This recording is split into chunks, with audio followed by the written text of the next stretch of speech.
BPSC के वकील ने जनसुराज के संयोजक प्रशांत किशोर के बाद खान सर और गुरु रहमान को लीगल नोटिस भेजा है और जवाब मांगा है। जवाब न देने पर इंफॉर्मेशन टेक्नोलॉजी एक्ट के तहत कार्रवाई हो सकती है।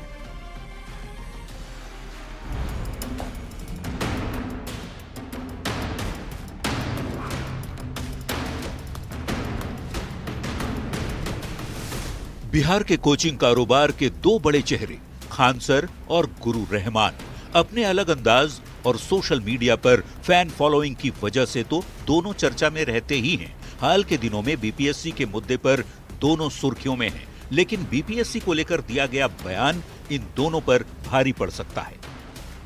प्रशांत किशोर ने बीपीएससी के चेयरमैन पर गंभीर आरोप लगाए थे। इसके बाद अब बीपीएससी ने उनसे इस मामले में साक्ष्य मांगा है। इसके अलावा कोचिंग संचालक खान सर और गुरु रहमान को भी बीपीएससी की तरफ से लीगल नोटिस जारी किया गया है। बीपीएससी की ओर से खान सर और गुरु रहमान को लीगल नोटिस भेजा गया है।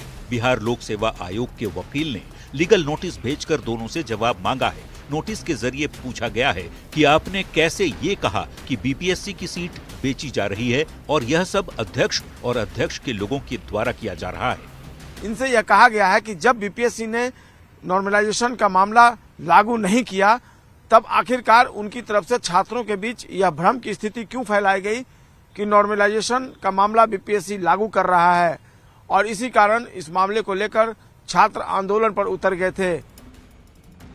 खान ग्लोबल स्टडीज पर एफआईआर के साथ साथ बीपीएससी ने खान सर के 5 सेंटर पर लीगल नोटिस भेज दिया। नोटिस का जवाब नहीं देने पर आईटी एक्ट के तहत मामला भी दर्ज कराया जा सकता है। बता दें कि खान सर और गुरु रहमान नॉर्मलाइजेशन के मुद्दे पर छात्रों के साथ मिलकर प्रदर्शन किया था और आरोप बीपीएससी पर भी लगाए थे। न्यूज 18 के लिए पटना से संजय कुमार और धर्मेंद्र कुमार के साथ ब्यूरो रिपोर्ट।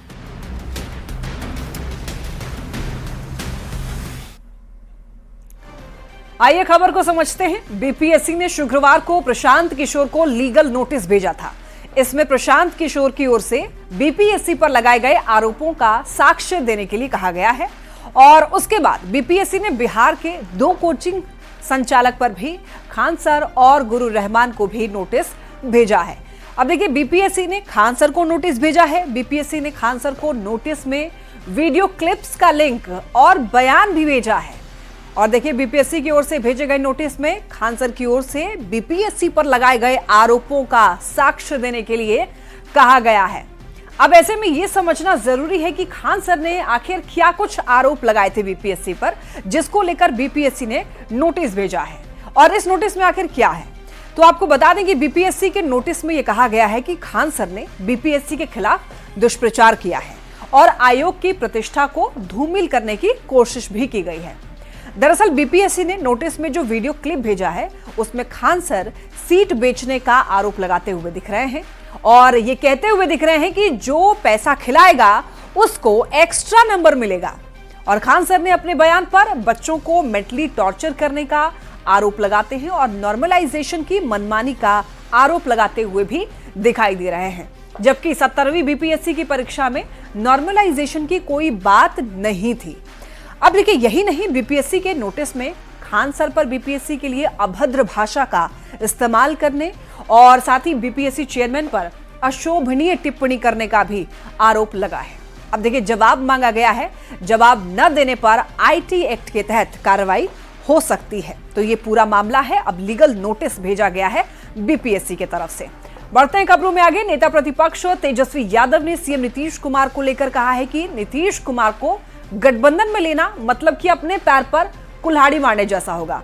जेडीयू और बीजेपी के नेताओं ने पलटवार किया है और पलटवार करते हुए तेजस्वी पर तंज कसा है। पैर पे कुल्हाड़ी थोड़ी हम जाके मारें।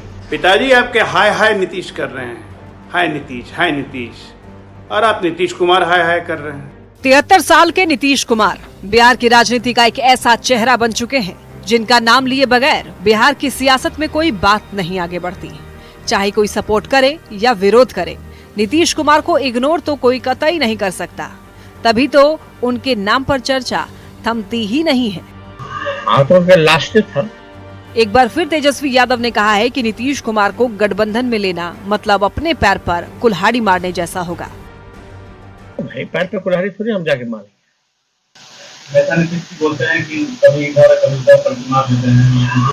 हाँ तो उनका लास्ट था, तो पीछे का भी एक दल होगा। हम नहीं, हमको जानकारी नहीं। बीजेपी नेता अजय आलोक ने तेजस्वी यादव के बयान पर पलटवार किया है।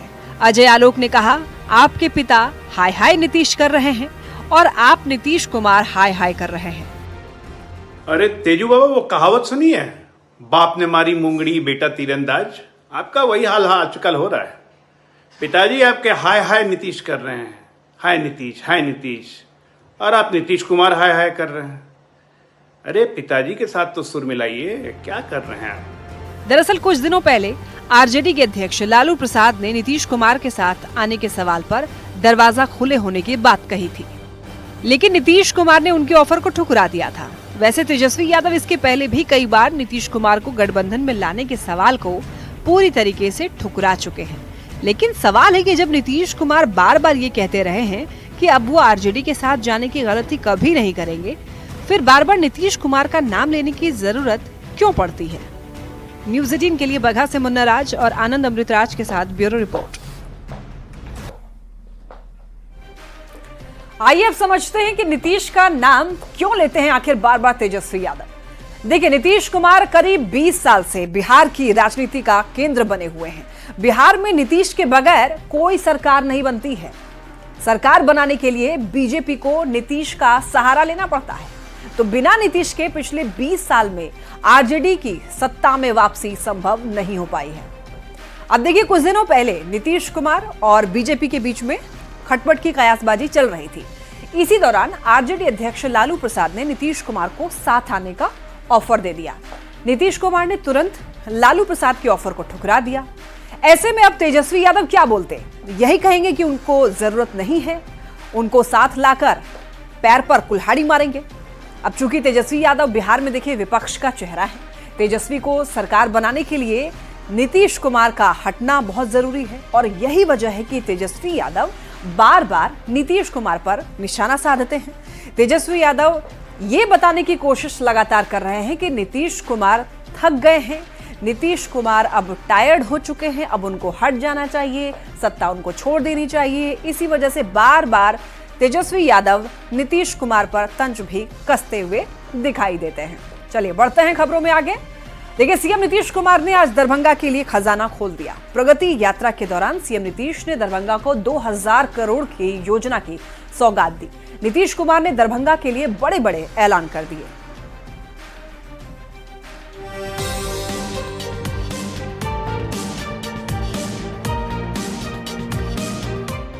प्रगति यात्रा के दूसरे चरण में सीएम नीतीश कुमार ने दरभंगा के लिए दिल खोल दिया। सीएम ने मिथिला के लिए सौगातों की बारिश कर दी। नीतीश कुमार ने दरभंगा को 2000 करोड़ की 180 योजनाओं की सौगात दी। सीएम ने आश्रय गृह और कस्तूरबा गांधी आवासीय स्कूल का उद्घाटन किया। दरभंगा के हराही तालाब के सौंदर्यीकरण का शिलान्यास किया। साथ ही मनरेगा से बने खेल मैदान का भी उद्घाटन किया। प्रगति यात्रा के दौरान सीएम आज दरभंगा पहुंचे हैं। दरभंगा पहुंचने के बाद कई योजना और जो उद्घाटन और शिलान्यास भी किया है। वहीं आपको बता दें कि लगभग 2000 करोड़ की योजनाओं का शिलान्यास किया गया है या उद्घाटन किया गया है। निश्चित रूप से आज का दिन दरभंगा के लिए ऐतिहासिक रहा, जहां राज्य के माननीय मुख्यमंत्री ने जो तोहफाएं दी है, भूतो न भविष्यति, बड़ी घोषणाएं दरभंगा के लिए किए हैं। उसमें दरभंगा बस स्टैंड का अंतर्राज्यीय स्तर का वो बस स्टैंड बनेगा। सीएम ने अपनी प्रगति यात्रा के दौरान दरभंगा को सबसे ज्यादा सौगात दी है। नीतीश कुमार ने मिथिला के लिए सौगातों की मानो झड़ी लगा दी। न्यूज़ 18 के लिए दरभंगा से विपिन कुमार दास की रिपोर्ट।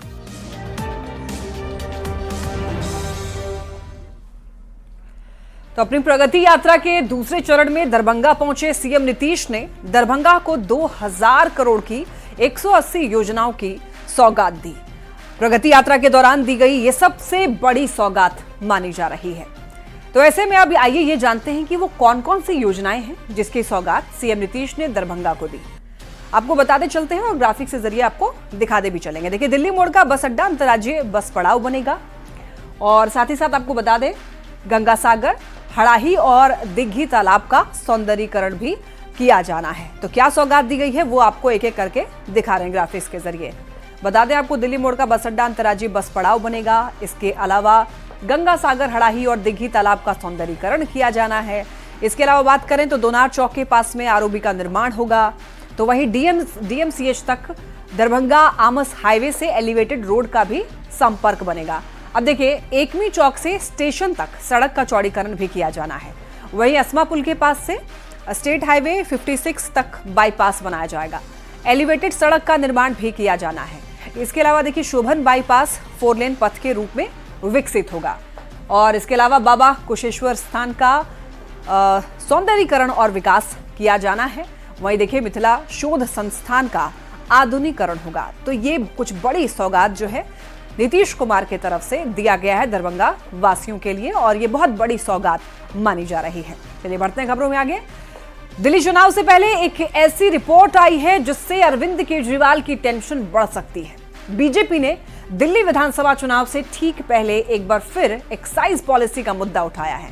पार्टी ने दावा किया कि इससे राज्य के सरकारी खजाने को भारी राजस्व का नुकसान हुआ है। बीजेपी ने रद्द हो चुकी दिल्ली एक्साइज पॉलिसी का जिक्र करते हुए ये कहा है कि कैग की लीक हुई रिपोर्ट में यह खुलासा हुआ है कि इससे सरकारी खजाने को 2026 करोड़ का नुकसान हुआ है। केंद्रीय मंत्री अनुराग ठाकुर ने पूर्व सीएम अरविंद केजरीवाल को घोटाले का सूत्रधार बताया है। बीजेपी ने इस रिपोर्ट को हथियार बनाकर आम आदमी पार्टी पर सीधा हमला बोला है। बीजेपी का आरोप है कि इस नीति से जनता का नुकसान हुआ, जबकि आम आदमी पार्टी के नेताओं को मोटा कमीशन मिला है। हालांकि देखिए, आम आदमी पार्टी ने इस रिपोर्ट को राजनीति से प्रेरित बताया है।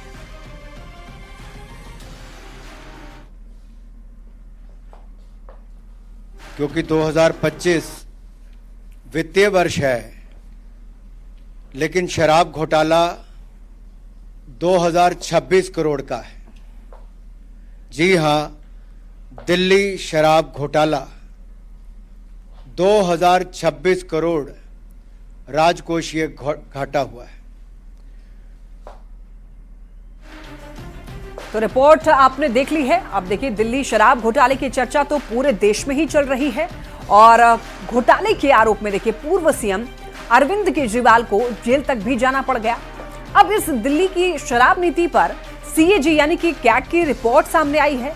रिपोर्ट में शराब नीति को सही से लागू न करने का आरोप लगाया गया, और इससे सरकार को, आपको बताते चलें कि काफी ज्यादा नुकसान हुआ है, करोड़ों में नुकसान हुआ है। 2026 करोड़ का नुकसान बताया जा रहा है।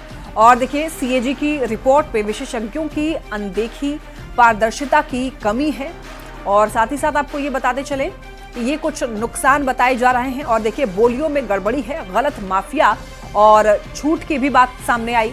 दिल्ली शराब नीति क्या क्या है, अब उसको आप समझ लीजिए। देखिए, सीएजी की रिपोर्ट में क्या क्या है वो भी आपको बताते हैं। जरूरी मंजूरी नहीं ली गई थी, जो जरूरत की मंजूरी थी वो नहीं ली गई थी इस नियम के तहत। और देखिए, नीति के नियमों को विधानसभा में पेश नहीं किया गया। कैबिनेट और एलजी से कई बड़े फैसलों पर मंजूरी नहीं थी। साथ ही साथ आपको बताते चलें कि इस रिपोर्ट में क्या क्या है। आंकड़ों से राजस्व नुकसान को अब आप समझिए।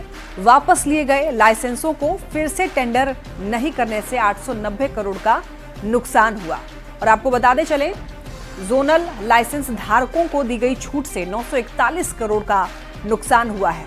और वहीं कोविड-19 के नाम पर दी गई गलत माफी से 144 करोड़ का नुकसान बताया जा रहा है। सुरक्षा जमा राशि सही से वसूलने में गड़बड़ी से 27 करोड़ का नुकसान हुआ है। तो ये कुछ नुकसान है जो बताए गए हैं, यानी कि रिपोर्ट सामने आई है। अब बीजेपी इसे हथियार बना करके हमलावर है। चलिए बढ़ते हैं खबरों में आगे। अयोध्या में रामलला की प्राण प्रतिष्ठा की आज पहली वर्षगांठ मनाई जा रही है, जहां पर आज रामलला का भव्य श्रृंगार किया गया। सीएम योगी ने रामलला की प्राण प्रतिष्ठा की पहली सालगिरह पर राम मंदिर में विशेष पूजा अर्चना की। रामलला की प्राण प्रतिष्ठा की पहली वर्षगांठ पर पीएम ने एक वीडियो शेयर करके बधाई दी।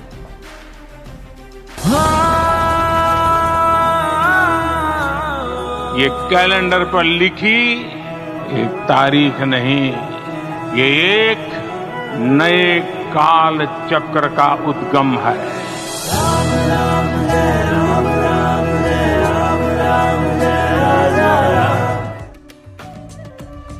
अयोध्या में भव्य राम मंदिर के 1 साल।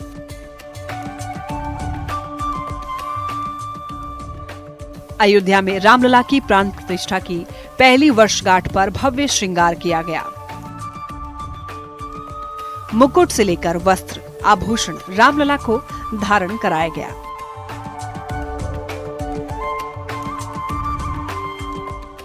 वहीं श्रृंगार से पहले रामलला का अभिषेक किया गया। इस भव्य कार्यक्रम में श्रद्धालुओं का तांता लगा रहा।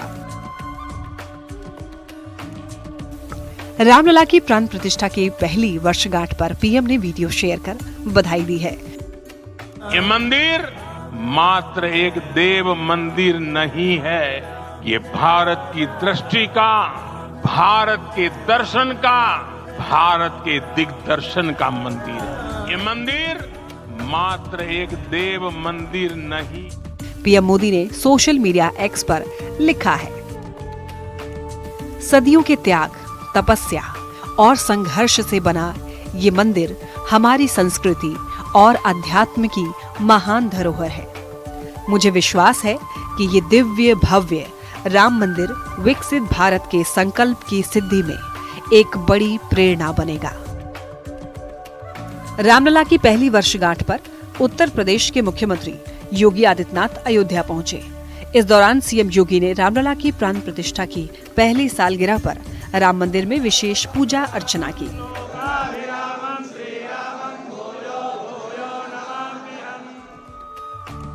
सीएम योगी ने महाभिषेक कर 3 दिवसीय कार्यक्रम का शुभारंभ किया। इस साल प्रतिष्ठा द्वादशी उत्सव मुहूर्त के अनुसार मनाया जा रहा है। रामलला के प्राण प्रतिष्ठा की पहली वर्षगांठ पर 3 दिनों तक का कार्यक्रम चलेगा, जिसमें अलग अलग सांस्कृतिक कार्यक्रम होंगे। वहीं इस मौके पर राम मंदिर परिसर से लेकर रामलला का दरबार फूलों की खुशबू से सराबोर है। फूलों से सजावट की गई है। Bureau report, news 18।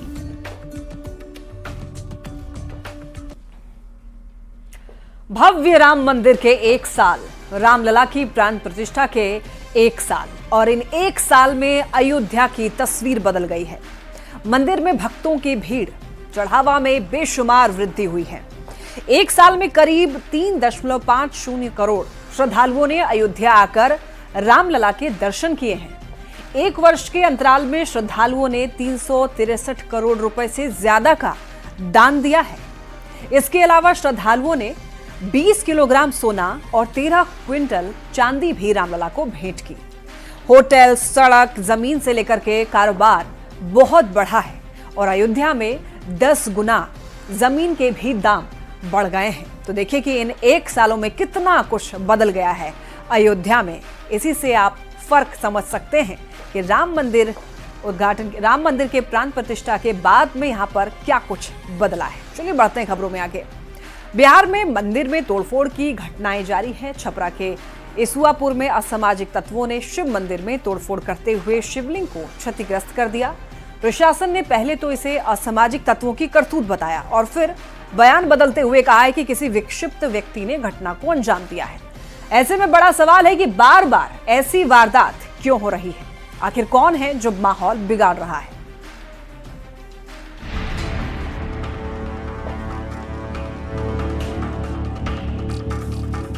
बिहार में मंदिर में तोड़फोड़ और मूर्तियों को खंडित करने की घटना थम नहीं रही है। छपरा के इसुआपुर में शिव मंदिर में बदमाशों ने तोड़फोड़ की है। मंदिर में स्थापित देवी देवताओं की मूर्ति को तितर बितर करते हुए असामाजिक तत्वों ने शिवलिंग को खंडित कर दिया। इस घटना के बाद बड़ी संख्या में लोग मंदिर के पास जुट गए। मंदिर में तोड़फोड़ की घटना के बाद लोग आक्रोशित हैं। वहीं घटना के बाद डीएम और एसपी ने घटना स्थल का जायजा लिया। पुलिस ने पहले इस घटना के लिए असामाजिक तत्वों को जिम्मेदार बताया और फिर बयान बदलते हुए ये कहा कि ये किसी मानसिक रूप से विक्षिप्त शख्स की करतूत है। छपरा के इसुआपुर में आज सुबह कुछ असामाजिक तत्वों ने भगवान शिव की प्रतिमा को खंडित कर दिया।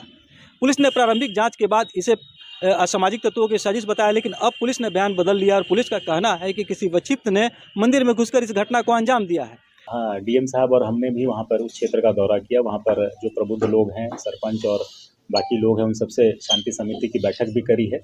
मामला बिल्कुल शांतिपूर्ण वहाँ पर है, अभी सौहार्दपूर्ण माहौल है, किसी तरह का कोई धार्मिक तनाव नहीं है।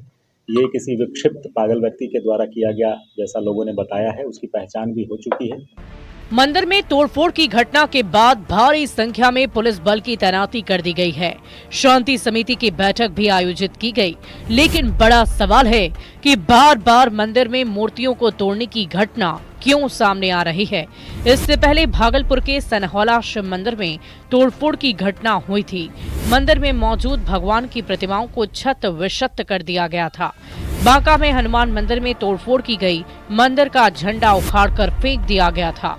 सीतामढ़ी में बजरंगबली की मूर्ति को तोड़ दिया गया था, जिसके बाद माहौल बिगड़ गया था। आखिर बार बार माहौल बिगाड़ने की साजिश कौन कर रहा है?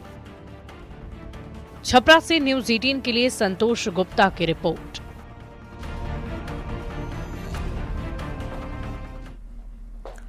और इसी के साथ इस बुलेटिन में इतना ही। खबरें लगातार जारी है, आप देखते रहिए न्यूज़ 18।